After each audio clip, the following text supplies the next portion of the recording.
सुबह का समय था। बाजार में सड़क के किनारे कमला देवी हमेशा की तरह टोकरा लेकर मछलियां बेच रही थी। उनकी दोनों बेटियां राधिका और निहारिका दूर बॉर्डर पर देश की सेवा में तैनात थीं। दोनों बहनें आर्मी ऑफिसर थीं।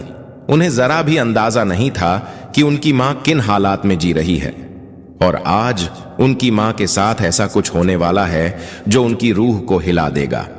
कमला देवी चुपचाप मछली बेचने में लगी थी कि तभी एक इंस्पेक्टर, जिसका नाम महेंद्र चौधरी था, मोटरसाइकिल से आया। उसने बाइक सड़क किनारे रोकी और गुस्से में बोला, तुम्हारी हिम्मत कैसे हुई सड़क किनारे मछली बेचने की? तुम्हारे चलते यहां जाम लग सकता है, जल्दी से यहां से हटो। इतना कहकर वह अचानक टोकरा पर जोर से लात मार देता है।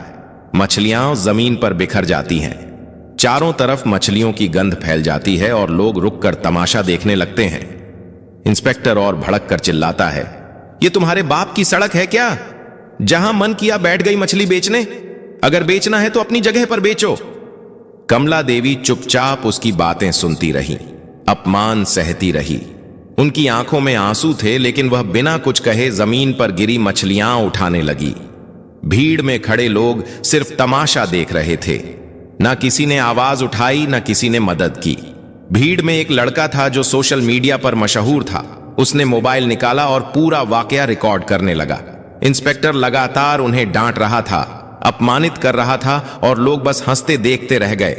कमला देवी मन ही मन सोच रही थी, अगर मेरी दोनों बेटियों को यह सब पता चल गया तो न जाने क्या हो जाएगा। काश उन्हें यह बात कभी ना पता चले, वरना तूफान आ जाएगा। आंखों में आंसू लिए मछलियां वापस टोकरा में डालकर वो धीरे धीरे घर की ओर चल पड़ी।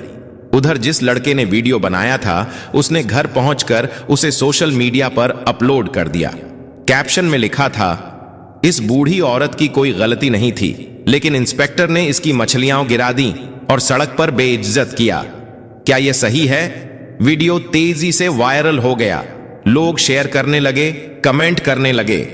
हर कोई इस घटना को गलत बता रहा था। कुछ देर बाद यह वीडियो निहारिका के मोबाइल में पहुंचा। वीडियो देखते ही उसका खून खौल उठा।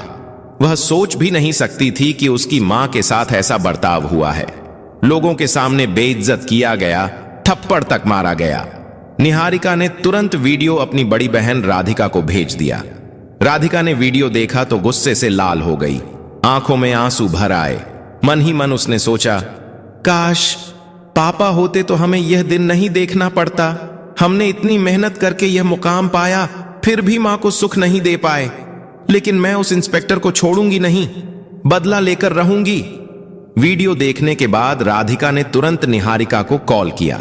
आवाज में गुस्सा साफ झलक रहा था, निहारिका तुम यहीं रहो, मैं घर जा रही हूं और उस इंस्पेक्टर से अपना बदला लेकर रहूंगी।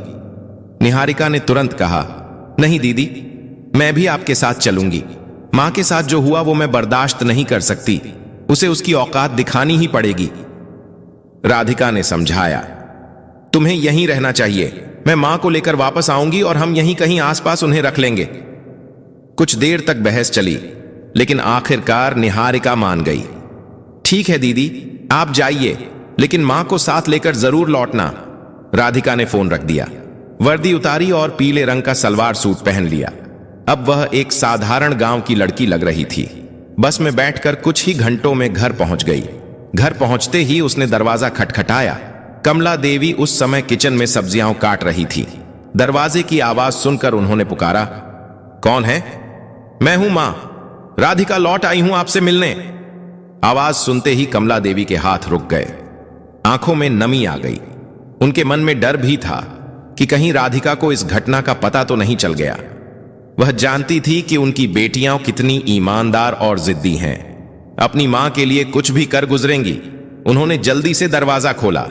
सामने खड़ी बेटी को देखते ही मां बेटी गले लग गई, जैसे सालों की दूरी एक पल में मिट गई हो। कमला देवी ने पूछा, बेटी निहारिका कहां है? वह नहीं आई? राधिका ने जवाब दिया, नहीं मां, मैंने उसे मना कर दिया था। बहुत जिद कर रही थी, लेकिन मैंने साथ नहीं लाया। अच्छा, पहले अंदर तो आओ। राधिका किचन में गई और सब्जियां देखकर बोली, मां आप बैठिए, खाना मैं बना देती हूं। थोड़ी देर में खाना बनकर तैयार हो गया। मां बेटी ने साथ बैठकर खाना खाया और फिर बातें शुरू हुई। राधिका ने सीधा सवाल किया, मां, आपके साथ जो हुआ आपने मुझे क्यों नहीं बताया? यह बहुत गलत है। मैं उस इंस्पेक्टर को सस्पेंड करवा कर ही मानूंगी। उसने कानून के खिलाफ किया है और मैं उसे दिखाऊंगी कि कानून की ताकत क्या होती है। कमला देवी ने डरते डरते कहा, बेटा छोड़ो, पुलिस वाले हैं, क्या हो गया अगर उसने ऐसी बातें कर दी? जाने दो। राधिका ने सख्ती से कहा, नहीं मां, आप चुप रहिए, मैं जानती हूं मुझे क्या करना है। उसने जो किया उसकी सजा उसे जरूर मिलेगी।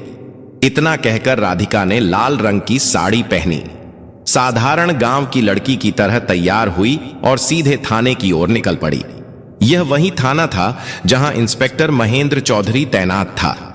थाने पहुंचकर उसने देखा महेंद्र वहां मौजूद नहीं था। केवल 2 हवलदार और एसएचओ राहुल यादव वहां बैठे थे। राधिका सीधे एसएचओ राहुल यादव के पास गई और बोली, मुझे इंस्पेक्टर महेंद्र चौधरी के खिलाफ रिपोर्ट दर्ज करवानी है। उन्होंने मेरी मां के साथ सड़क पर बदतमीजी की, मछलियों की टोकरी गिरा दी, थप्पड़ मारा और लोगों के सामने अपमानित किया। मैं चाहती हूं कि उनके खिलाफ सख्त कार्रवाई हो। राहुल यादव चौंक कर बोला, क्या इंस्पेक्टर महेंद्र चौधरी के खिलाफ रिपोर्ट? और तुम कौन होती हो रिपोर्ट लिखवाने वाली?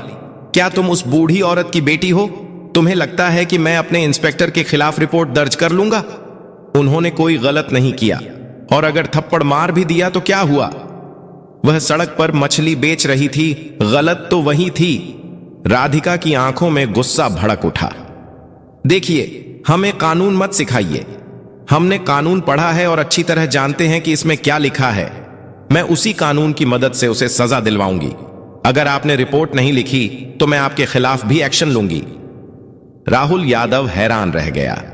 यह साधारण सी गांव की लड़की इतनी आत्मविश्वास से और बिना डरे बात कर रही थी जैसे कोई बड़ी ताकत उसके पीछे हो। वह बोला, तुम कौन हो और तुम्हारी इतनी औकात कि हमें सस्पेंड करवाओगी? हम चाहें तो अभी तुम्हें अंदर करवा सकते हैं। राधिका ने बिना कुछ कहे अपना सरकारी आईडी कार्ड मेज पर रख दिया। आईडी देखते ही राहुल यादव की आंखें फटी रह गई। घबराते हुए बोला, आप आर्मी ऑफिसर हैं? सॉरी मैडम, बताइए क्या करना होगा? राधिका ने सख्त लहजे में कहा, इस थाने की हालत खराब है। यहां न्याय नाम की कोई चीज नहीं है। सॉरी से कुछ नहीं होगा। अब मैं डायरेक्ट आपके खिलाफ और आपके इंस्पेक्टर के खिलाफ कार्रवाई करवाऊंगी। इतना कहते ही थाने का दरवाजा खुला और इंस्पेक्टर महेंद्र चौधरी अंदर आया। लड़की को देखकर उसने हल्की मुस्कान के साथ पूछा, क्या बात है? क्या करने आई हो? वह सीधे राधिका के सामने खड़ा हो गया। राधिका के मन में गुस्से का तूफान था। अगर वह कानून की इज्जत ना करती तो उसी वक्त उसे तमाचा जड़ देती, लेकिन वह कानून की रक्षक थी, इसीलिए सिर्फ बोली, याद रखना, मैं तुम्हें सस्पेंड करवा कर रहूंगी। तुम्हें कानून में रहने का कोई हक नहीं। मेरे शब्द तुम्हारे लिए बहुत भारी पड़ेंगे। इतना कहकर राधिका थाने से निकल गई। अंदर खड़े सिपाही राहुल यादव और खुद इंस्पेक्टर महेंद्र भी सोच में पड़ गए। क्या यह लड़की सच में एक्शन लेगी? राधिका घर लौटी। कुछ देर सोचती रही, फिर एक प्लान दिमाग में आया। अगली सुबह वह सीधे एसपी ऑफिस पहुंची। ऑफिस में एसपी मैडम प्रिया गुप्ता बैठी थी। राधिका ने बिना वक्त गवाए अपना मोबाइल निकाला और उन्हें वायरल वीडियो दिखा दिया। मैडम, मैं इंस्पेक्टर महेंद्र के खिलाफ सख्त कार्रवाई चाहती हूं, प्रिया गुप्ता ने गंभीर लहजे में कहा। मैडम राधिका, मुझे पता है आप आर्मी ऑफिसर हैं, लेकिन हमें कानून, सबूत और गवाह चाहिए। जब तक आप ठोस सबूत और गवाह लेकर नहीं आती तब तक कार्रवाई संभव नहीं है। राधिका ने हामी भरी और निकल पड़ी। घर आकर उसने उस सोशल मीडिया अकाउंट की जांच शुरू की जिससे वीडियो पोस्ट हुआ था। कुछ ही घंटों में उसे वह लड़का मिल गया जिसने यह वीडियो बनाया था। वह उसके घर गई और बोली, तुमने यह वीडियो अपनी आंखों के सामने रिकॉर्ड किया है। मुझे इसका ओरिजिनल वर्जन चाहिए और तुम्हें गवाह बनना होगा। लड़का पहले तो घबराया, फिर मान गया और उसे बिना एडिट का वीडियो दे दिया। राधिका ने उसे साथ लिया और दोबारा ईएसपी ऑफिस पहुंची। प्रिया गुप्ता ने सबूत देखे, फिर सीधे डीएम विक्रम को फोन लगाया। डीएम ने वीडियो देखा और भड़क उठे। यह इंस्पेक्टर ने बहुत गलत किया है और कानून के खिलाफ किया है, इसे सजा मिलेगी। अगले ही दिन डीएम ने जिले के सबसे बड़े ऑफिस में प्रेस मीटिंग बुला ली। सुबह के ठीक 11 बजे जिला मुख्यालय के बड़े कॉन्फ्रेंस हॉल में डीएम विक्रम की प्रेस मीटिंग शुरू होने वाली थी। हॉल के बाहर मीडिया की गाड़ियां कतार में खड़ी थीं। हर बड़े अखबार और न्यूज चैनल के रिपोर्टर कैमरा लेकर अंदर जाने की तैयारी में थे। हॉल के अंदर मंच पर 4 कुर्सियां लगी थीं।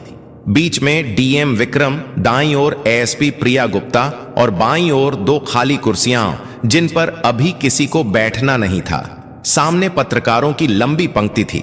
डीएम ने टेबल पर रखी घंटी बजाई और कहा, सभी पत्रकार गण बैठ जाएं, मीटिंग शुरू करते हैं। पूरा हॉल शांत हो गया। कैमरे चालू हो गए। डीएम ने गंभीर लहजे में बोलना शुरू किया। कल सोशल मीडिया पर एक वीडियो वायरल हुआ जिसमें एक पुलिस इंस्पेक्टर ने एक बुजुर्ग महिला के साथ सड़क पर दुर्व्यवहार किया, मछलियों की टोकरी गिराई, थप्पड़ मारा और सार्वजनिक रूप से अपमानित किया। यह न केवल नैतिकता के खिलाफ है बल्कि हमारे कानून और पुलिस आचार संहिता के भी खिलाफ है। पत्रकारों के कैमरे एकदम क्लिक क्लिक करने लगे। डीएम ने आगे कहा, हमारे पास पीड़ित पक्ष से ठोस सबूत और प्रत्यक्षदर्शी गवाह मौजूद है। सबूत के तौर पर हमारे पास बिना एडिट का वीडियो फुटेज है जो घटना के समय वहीं मौजूद एक युवक ने रिकॉर्ड किया। गवाह भी यहां मौजूद है और बयान देने को तैयार है। इतना कहते ही राधिका मंच पर आई और मीडिया की ओर मुंह करके बोली, मैं राधिका इंडियन आर्मी में कैप्टन हूं और यह पीड़ित महिला मेरी मां कमला देवी हैं। पूरा हॉल सन्न रह गया। पत्रकार एक दूसरे को देखने लगे जैसे अब मामला और बड़ा हो गया हो। राधिका ने बिना रुके कहा, मैंने कानून पढ़ा है और मैं जानती हूं कि किसी भी इंसान को सड़क पर इस तरह अपमानित करना अपराध है, चाहे वह कोई आम आदमी करे या एक पुलिस अफसर। कानून सबके लिए बराबर है। पत्रकारों ने सवाल दागने शुरू कर दिए। मैडम, क्या आप चाहती हैं कि सिर्फ इंस्पेक्टर पर कार्रवाई हो या और भी लोग इसमें शामिल हैं?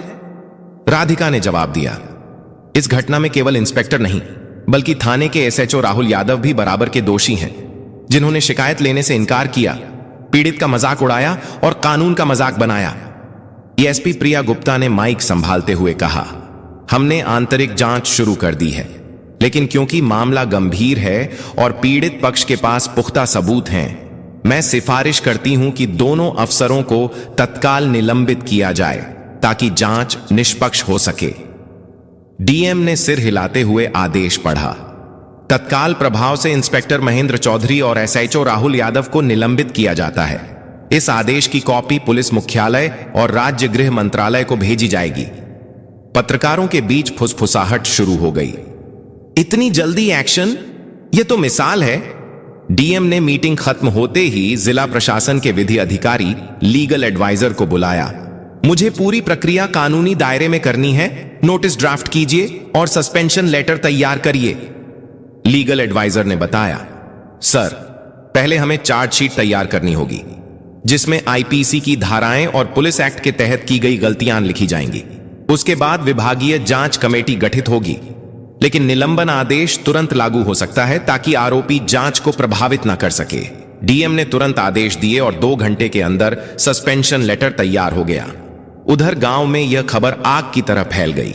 बाजार में लोग एक दूसरे को बताते फिर रहे थे, सुना, कमला देवी के साथ जो हुआ था अब उसका इंसाफ मिलने वाला है। उनकी बेटी आर्मी ऑफिसर है, उसी ने यह सब करवाया है। कमला देवी के घर के बाहर भीड़ जमा हो गई। कोई हौसला बढ़ाने आया, कोई सिर्फ देखने। कमला देवी बार बार कह रही थी, मुझे बदला नहीं चाहिए था, बस इज्जत चाहिए थी। लेकिन मेरी बेटियां तो आग हैं जो अन्याय बर्दाश्त नहीं करती। जब निलंबन आदेश थाने में पहुंचा तो सिपाहियों में खलबली मच गई। एक सिपाही ने धीरे से कहा, भाई, यह लड़की तो सच में कर गई। हम तो सोच भी नहीं सकते थे कि डीएम तक मामला पहुंच जाएगा। महेंद्र चौधरी और राहुल यादव दोनों को आदेश सुनाया गया। आपको तत्काल प्रभाव से निलंबित किया जाता है। जांच पूरी होने तक आप किसी भी सरकारी पद का इस्तेमाल नहीं करेंगे। महेंद्र चौधरी ने गुस्से में कागज जमीन पर फेंका, लेकिन राहुल यादव के चेहरे पर साफ डर था। यह लड़की हमारी जिंदगी बर्बाद कर देगी। मैं कह रहा था ना, उससे पंगा मत लो। शाम होते होते टीवी चैनलों पर हेडलाइन चलने लगी, इंस्पेक्टर और एसएचओ सस्पेंड, आर्मी ऑफिसर ने दिलाया मां को इंसाफ, वायरल वीडियो बना हथियार, पुलिस अफसरों पर गिरी गाज। राधिका के मोबाइल पर लगातार कॉल आने लगे, कुछ बधाई के, कुछ मीडिया इंटरव्यू के। लेकिन राधिका सिर्फ इतना कहती, यह सिर्फ मेरी मां का मामला नहीं था, यह उन सबके लिए है जिनके साथ चुपचाप अन्याय होता है। एक हफ्ते बाद विभागीय जांच में सबूत और गवाहों के आधार पर दोनों अफसर दोषी पाए गए। रिपोर्ट में लिखा था, इंस्पेक्टर महेंद्र चौधरी ने पद का दुरुपयोग किया, अनुशासन भंग किया और जनता के साथ अमर्यादित व्यवहार किया। एसएचओ राहुल यादव ने शिकायत दर्ज करने से इनकार कर ड्यूटी की अवहेलना की। राज्य पुलिस मुख्यालय से आदेश आया, दोनों अफसरों को बर्खास्त किया जाता है और उनके खिलाफ आपराधिक मामला दर्ज किया जाएगा। जब यह खबर कमला देवी के घर पहुंची तो राधिका ने बस इतना कहा, मां, यह जीत सिर्फ हमारी नहीं, हर उस इंसान की है जो अन्याय के खिलाफ खड़ा होता है। कमला देवी ने आंसुओं के साथ मुस्कुराकर बेटी को गले लगा लिया। तुमने सिर्फ मेरा ही नहीं, इस गांव का भी सिर ऊंचा कर दिया। दोस्तों, अगर आपको यह वीडियो पसंद आई हो तो इसे लाइक करें, अधिक से अधिक लोगों तक शेयर करें और हमारे चैनल डार्क स्टोरीज दृष्टि को सब्सक्राइब करना ना भूलें, क्योंकि हमारे चैनल पर आपको इसी तरह की ज्ञानवर्धक और रोमांचक वीडियो मिलती रहती हैं।